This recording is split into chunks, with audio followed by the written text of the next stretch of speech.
C'est Gilles Vanley qui a signé le meilleur chrono des essais qualificatifs en Mégane France. Il devance Jean-Claude Cambert, actuel leader du championnat, Sébastien Boulay et Emerson Newton-John. Le départ se passe bien pour les 60 véhicules engagés dans cette épreuve, sauf pour Philippe Thirion, le numéro 34. Il sera éjecté à l'extérieur de la piste et contraint à l'abandon dès le premier tour.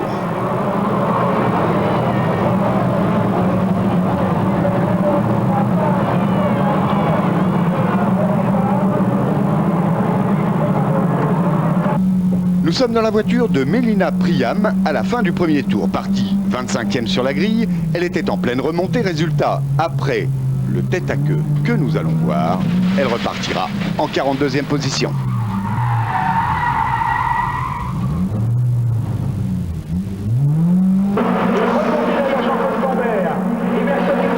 Et puis, dans le 4e tour, gros cafouillage dans la courbe de Signes. De nombreuses voitures vont sortir de la piste.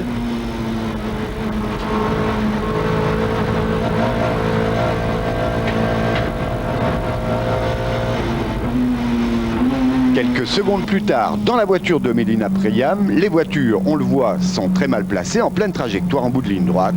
La course va être interrompue.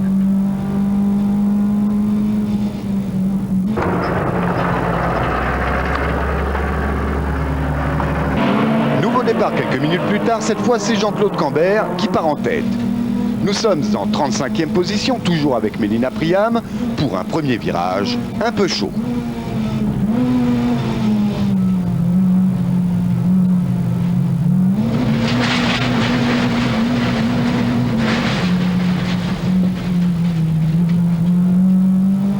En tête, Gilles Vanley domine devant Jean-Claude Cambert et Emerson Newton-John.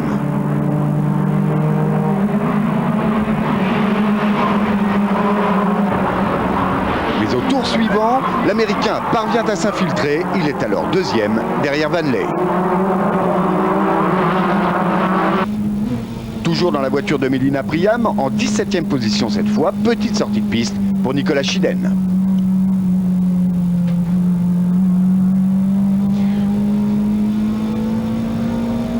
Au raccordement, accrochage entre Patrice Faury et Frédéric O'Neill, c'est chaud, mais heureusement sans conséquence. Mais c'est en tête que la course est la plus intense. Emerson Newton-John porte une attaque sur Gilles Vanley, mais il ne parvient pas à conserver l'avantage. Ce combat va durer plusieurs tours. Ce sera finalement au freinage du raccordement que, sous la pression, Gilles Vanley va laisser passer ses deux poursuivants. À partir de ce moment-là, le podium est joué. 15 places derrière, Mélina Priam est au volant d'un véritable avion de chasse. Partie 35e de cette deuxième session, elle terminera la course en 19e position.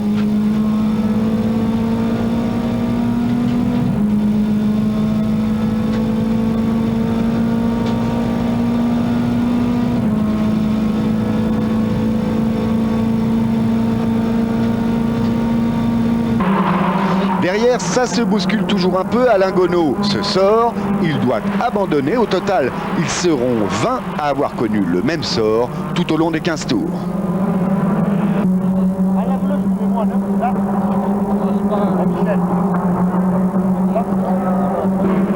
Belle performance pour Yves Bérosé, le journaliste d'échappement invité au Castellet, terminera l'épreuve en 17e position.